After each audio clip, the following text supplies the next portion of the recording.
Have you ever wondered why the oldest Bible, an ancient sacred text that has existed for millennia, has been hidden from your sight? Why has the image of a black Jesus, a symbol of hope and liberation for millions, been systematically avoided and even distorted by Western churches? In this video, we're going to peel back the layers of forgotten history and explore one of the most powerful and suppressed Bibles ever known, the Ethiopian Bible. This isn't just another version, it's a profound text that contains truths never meant to be revealed. Prepare to have everything you thought you knew about the Bible and the history of Christianity deeply challenged. The Ethiopian Bible, a buried secret. When we talk about the Bible, most people immediately think of the familiar 66 books of the Protestant canon or the 73 books of the Roman Catholic canon. But what if I told you there's an even older, more complete Bible, preserved intact in a remote corner of the world, a text containing not 66, not 73, but 88 sacred books? This is the Ethiopian Bible, also known as the Ge'ez Bible, an immense treasure trove of religious knowledge. The difference in the number of books between the Ethiopian Bible and Western Bibles, like the popular King James Version, isn't just a numerical discrepancy. It's an entirely different worldview, a distinct historical and theological lineage that was deliberately severed. Books like the Book of Enoch, the Book of Jubilees, and the Ascension of Isaiah aren't just apocryphal additions. They contain detailed prophecies, profound historical narratives, and cosmic revelations that Western versions chose to omit. For instance, the Book of Enoch offers an in-depth look at the fall of angels, the emergence of the Nephilim, and the mysteries of heaven and hell, details that Western churches seemingly don't want you to know, perhaps because they challenge established doctrines. The history of the Ethiopian Bible, the heart of early Christianity. A black Jesus? Yes, you heard that right. The Ethiopian Bible doesn't just paint a different picture of this historical figure, but also reveals a stream of Christianity that developed independently, uninfluenced by the political power of the Roman Empire.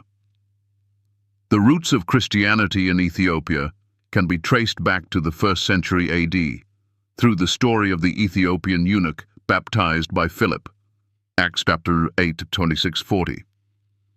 This means Christianity took deep root in Ethiopia even before it was legalized in Rome, Council of Nicaea in 325 AD. The history of Ethiopian faith is a powerful testament to a Christian culture untouched by Western political and imperial agendas.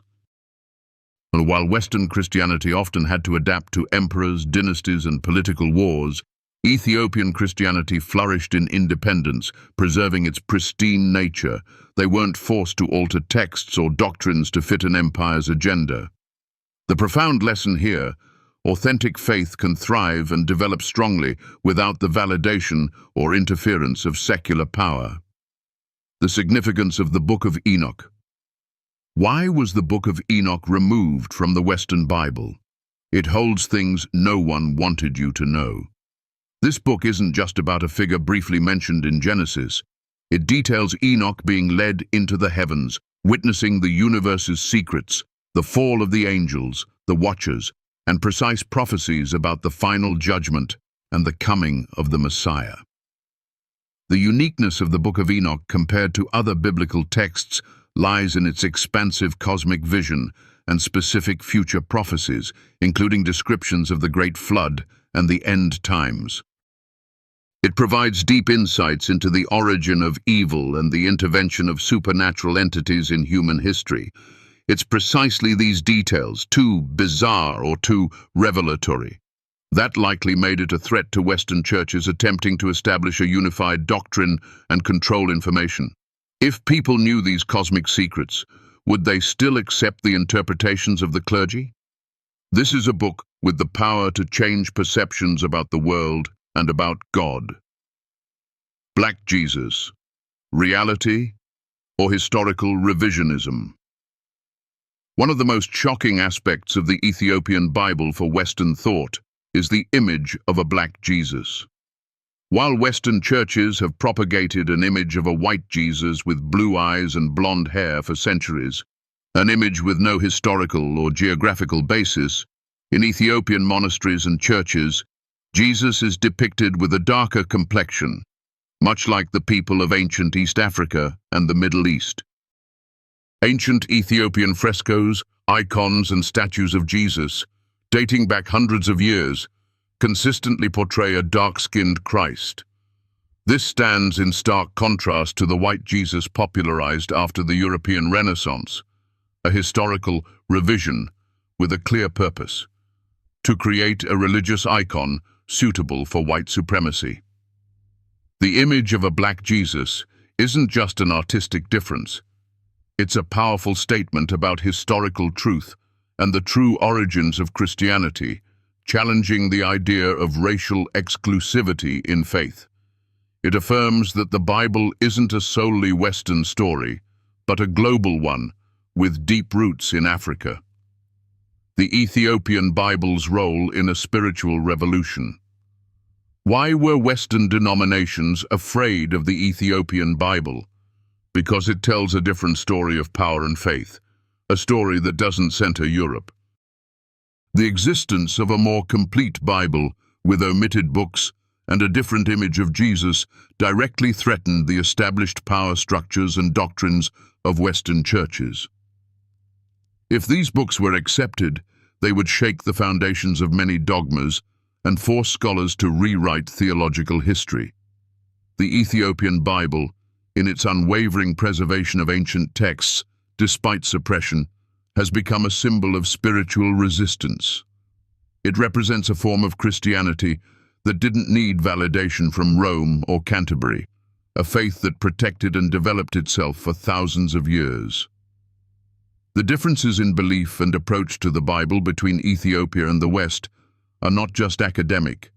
They are a spiritual revolution, where the voice of a marginalized continent is reclaiming its rightful place in global faith history.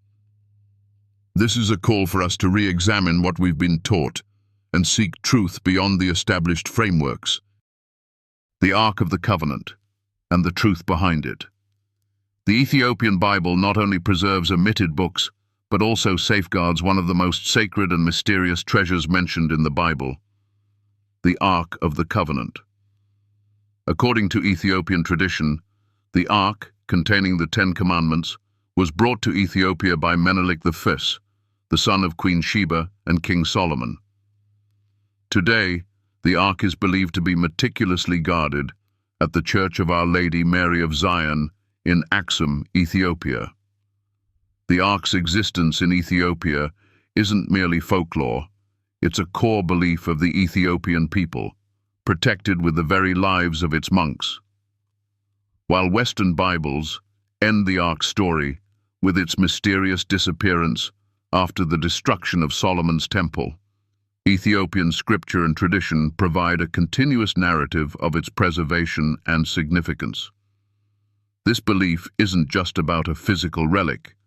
It symbolizes Ethiopia's central role in God's redemptive history. It challenges accepted Western narratives and raises questions about what truly happened to one of the most powerful biblical artifacts. The existence of Ethiopian monasteries, sanctuaries of history. How Ethiopian monasteries protected and preserved the Bible as a treasure is something the West never fully acknowledged. Tucked away on remote mountain peaks, in secluded caves, or on lake islands, Ethiopian monasteries have become living sanctuaries of history. For thousands of years, these places have been not only centers of spiritual life, but also vast libraries where ancient Bibles were meticulously copied, preserved, and passed down from one generation to the next. While Europe endured wars, looting, and fires that destroyed countless ancient manuscripts, Ethiopian monks in extremely harsh environments and often threatened by invaders, steadfastly protected their parchment scrolls and ancient books. They dedicated their lives to copying every word, every verse with painstaking care, ensuring that the sacred words were not lost. This stands in stark contrast to how Western cultures, sometimes for convenience or political aims, were quick to discard or alter texts. The perseverance and loyalty of Ethiopian monks are a compelling testament to an unconditional devotion to truth and the preservation of sacred knowledge. Political ideology in the Bible, the interplay of history and power. More than just a holy book, the Ethiopian Bible is proof of a people's struggle to reclaim spiritual power. The compilation and selection of books within Western Bibles were not purely divine or unbiased processes. They were profoundly influenced by political ideology and power struggles. Church councils, such as the Council of Nicaea and the Council of Carthage, decided which books would be included and which would be excluded, often based on political doctrines, majority consensus, and conformity to the image desired by leaders. The lesson here is clear and sometimes shocking. The Bible is not just a tool for salvation, but also a tool for control. Books removed from Western Bibles were often those containing information that could challenge the authority of institutions, complicate simplified doctrines, or offer alternative views of the spiritual world. The Ethiopian Bible, in its completeness, is living proof that a different story, a different history of faith existed, untainted by secular power manipulations. It forces us to ask questions about what has been hidden and why. How Ethiopia protected its biblical texts. Ethiopian monks weren't just scholars, they were spiritual warriors who lived and died to protect the truth within the Bible. Ethiopian history is a long chain of invasions and attempts by Western empires to seize, control, or at least influence their faith and texts. However, the Ethiopians fought valiantly, not just with force, but with unwavering faith and unparalleled protection of their sacred scrolls. For centuries, ancient biblical manuscripts were hidden in caves, buried underground, or moved through secret monasteries to avoid destruction or confiscation. For example, during wars with Islamic empires or attempts by European missionaries to purify Ethiopian Christianity, monks risked their lives to protect every single book. They understood that preserving the Bible wasn't just about safeguarding cultural heritage, but also about protecting the purity of faith from external influences. This story is a moving testament to the power of belief and the unyielding will of a people to protect what they hold sacred. The continued relevance of the Ethiopian Bible in the 21st century. Today, the Ethiopian Bible isn't just a piece of ancient history, it's a powerful catalyst for spiritual revival and self-discovery across the globe.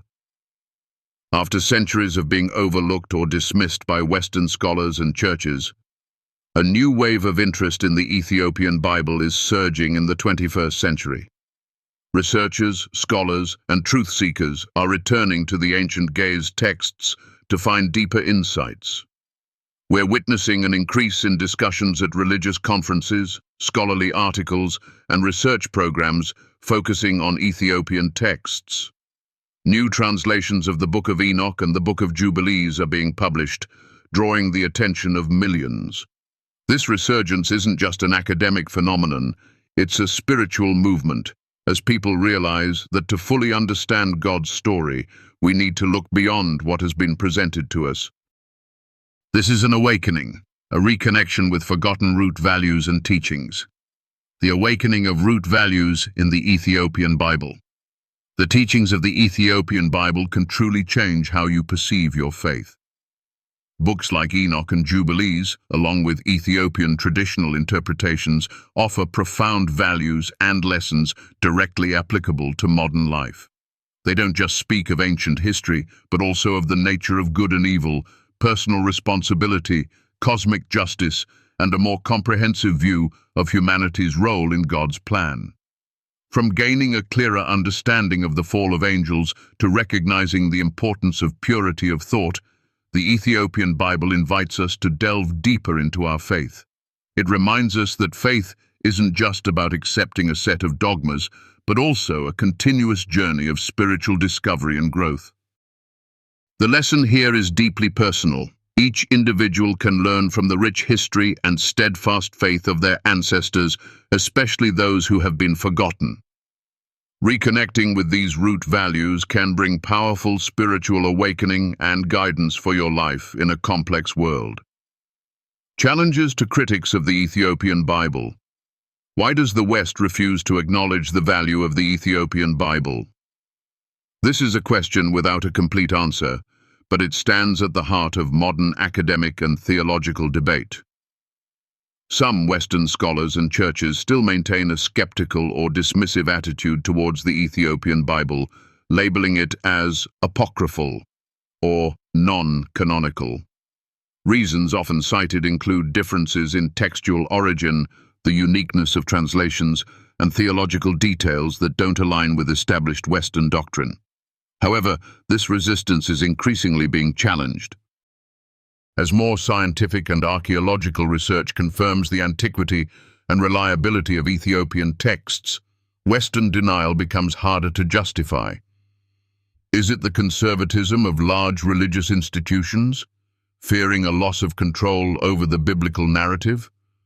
Or is it an inability to accept that an African culture could preserve more crucial truths than what was transmitted in the West? These questions remain open, but asking them is the first step towards discovering the truth and challenging ingrained prejudices. Ultimately, what was buried will rise, and we'll understand that our faith isn't built solely on foundations of power. The story of the Ethiopian Bible is a call to awakening. It is living proof of the existence of an ancient, authentic, and powerful form of Christianity, untainted by the political or cultural manipulations of the West. We've explored the forbidden books, the significance of the Black Jesus image, and the resilience of a people who guarded truth for millennia. Discovering the Ethiopian Bible isn't just a history lesson, it's a revolution in how we perceive our faith. It forces us to question what we've been taught, what values have been lost, and the importance of seeking truth from every corner of the world. Please share this video, and let's explore more of the secrets behind the Ethiopian Bible. Don't let the truth be buried any longer. If you feel enlightened or challenged by what you've heard today, hit the like button, subscribe to our channel, and leave a comment below. Let's continue this journey of uncovering forgotten stories and prophecies waiting to be revealed.